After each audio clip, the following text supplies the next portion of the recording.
Hey guys, what's going on? It's Enstommy, and today I'm bringing you guys a brand new video from my channel. This is kind of a first impressions introduction video, if you will, to Dirty Bomb. So, a little background. I was planning on just getting this game, which is in closed beta, but I'll get to that a little bit later, as just kind of a background game for commentary, similar to my GTA 5 modding video, where I have some gameplay in the background, just to keep your eyes happy while I discuss something that isn't necessarily about the game, although in the case of GTA 5 it actually was.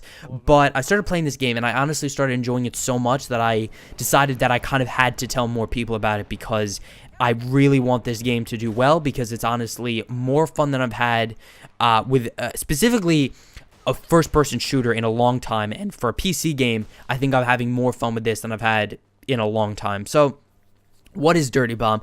Dirty Bomb eventually is going to be a free-to-play FPS. Right now it's in closed beta. You can get it for $20 on Steam, or you can get it on G2A, but I'll discuss that a little bit later, maybe at the end of this video or in another video entirely. But it's $20 full price on Steam, although eventually it will be free-to-play. And it's going to be something similar to TF2. You know, you have heroes, or you have classes, and each class has its special abilities, and they do that one thing very, very well, but they usually have a lot of downsides. So in this game specifically, I'm playing the medic, and I have two abilities. I can lay down a healing station, which you see me drop down right there, and the thing that I just got confused about were my defibrillators. So something that I think is interesting about the medic in this game, unlike a lot of other games, is that the medic can revive players, but actually all classes can revive teammates. I think I might have said revive teammates, which I think is a really interesting choice, because I think a lot of games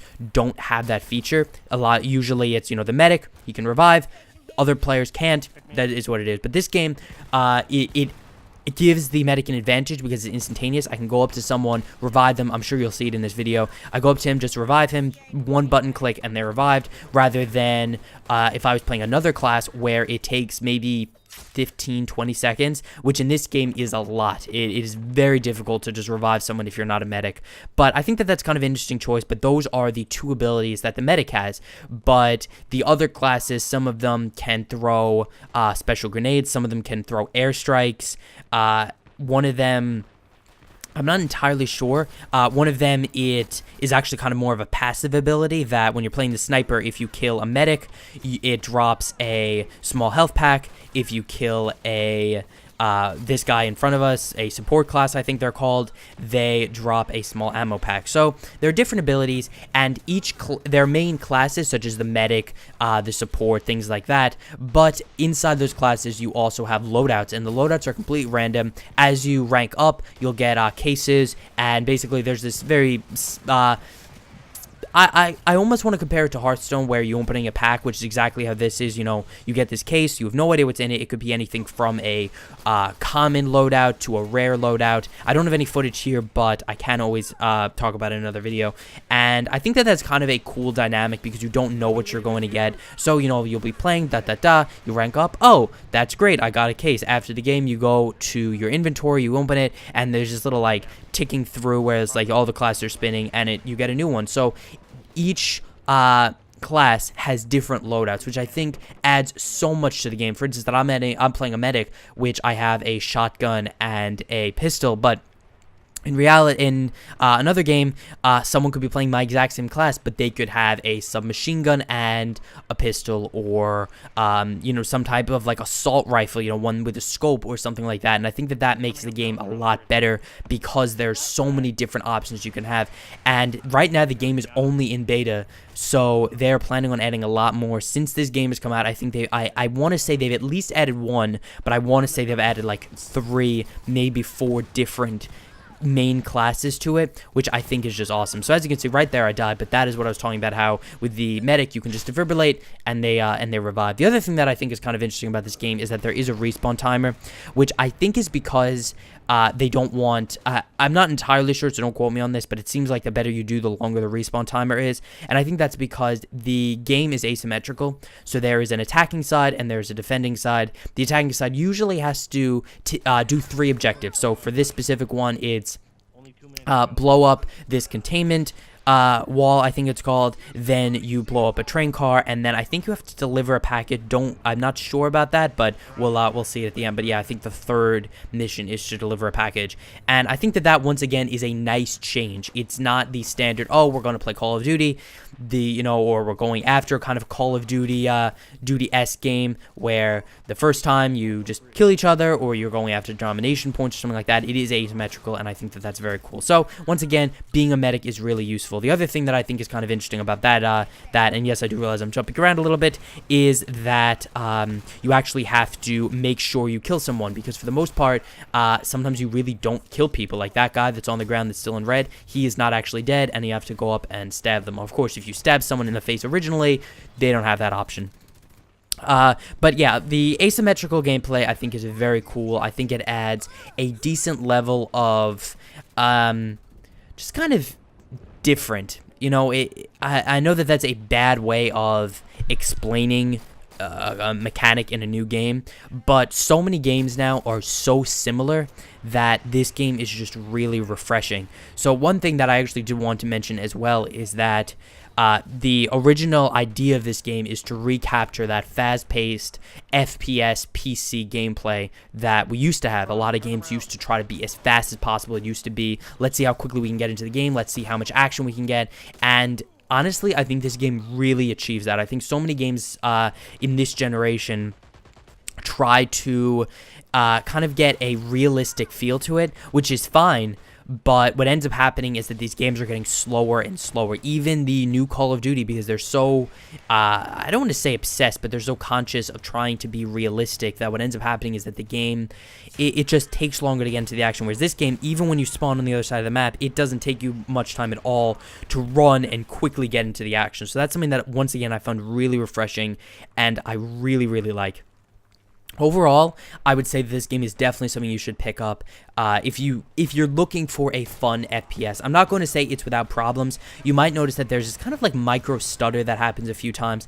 I'm not entirely sure why that happens, because it only happens when I'm recording. I actually had a lot of trouble recording it because I realized that I couldn't go into a loading screen and exit a loading screen while I was recording. So as you could see, this was, at the beginning of the game first started, and I was, talking.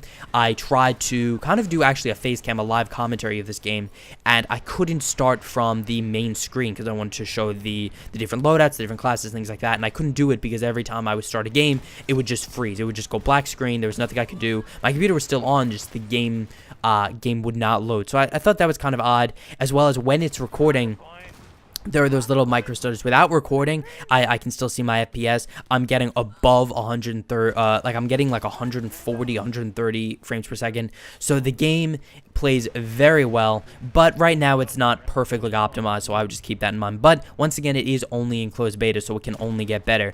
A few things to note, though, that I just wanted to discuss, just so you guys don't feel bamboozled if you play it and you realize it, is that there are basically microtransactions, because this game will eventually be free to play. So what that means is basically, it is what it is. So to unlock the different classes, not the loadouts, those you get from cases, but there is kind of a marketplace and things like that. I'm assuming there will be a marketplace if there isn't one already there, because you can sell the loadouts that you're not using.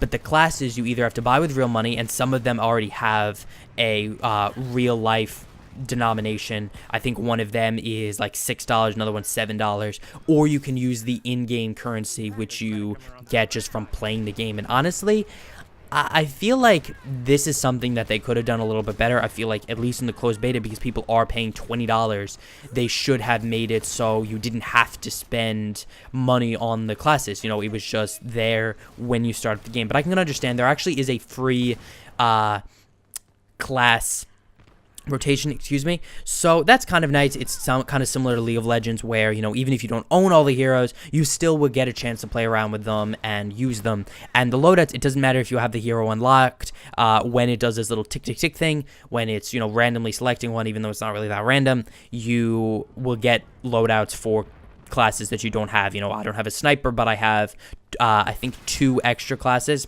so that's kind of interesting as well. This game, though, I feel like could become a really good game for MLG or more competitive play just because of the nature of the game. It's very fast-paced, it's very easy to get into, and teamwork is definitely required. I'm not sure if you guys noticed, but I'm on my own, even though I'm the medic, even though sometimes I do have my kind of like healing apparatus down, it extends my life, but even so, I need to be with teammates. There's no way that I can survive without them. So it's kind of an interesting mechanic because it's not a lone gun game. It is made purposefully so everyone has to stay as a team. You actually get extra experience even by staying as a team, and I think that that is a very good mechanic because it basically helps train people to stay together. So not only do you survive longer, but you also get a little bit extra by staying together and working as a team, and I think that that's really, really nice. The other thing is that downing a player counts as a kill. So even if you down a player and someone else finishes them off for you, you don't lose the kill. For instance, something like kill confirmed in Call of Duty, or I'm sure there are other games. I don't know why my teammates weren't undoing this bomb, but this is also something that's cool. I like how you can see how fast I'm disarming it compared to how soon it'll go off. I think that that's a cool thing as well. So, like I said, this game could definitely be a kind of an MLG or more professional game. I could definitely see that happening, and honestly, it just plays really nicely. And something that I also really like, and that's what I'm gonna just wanted to point out now, is kind of the dynamic game. So if you just saw in the left corner, they destroyed that that pump or that generator, and what that did was that opened that other door. And that's not the only thing that's like that in this game. There are actually and I'll put something at the end of this video, there are actually this kind of like toxic waste pits that can be turned off, you can get rid of by turning on pumps. And that's honestly really cool as well because it makes the game kind of dynamic, and it basically means, well, do we want to focus on actually doing the objective, or do we want to kind of get the secondary objective and make it easier to get that first objective? So I really like that mechanic as well, because the more maps they add, the more dynamic things they can add, and the game will just get better and better as they keep doing that. So I think that will end this episode. Thank you guys for watching. Have a great day. If you want to see more Dirty Bomb, please definitely leave a comment in the comment section below, and leave me your thoughts about Dirty Bomb, and if you think that this is a game that'll take off, or you think that it's just going to be another early access kind of like, oh man, it's the best thing ever, and then in the end, no one really will really care about it that much. But thank you guys for watching. Have a great day, and I will see you guys later.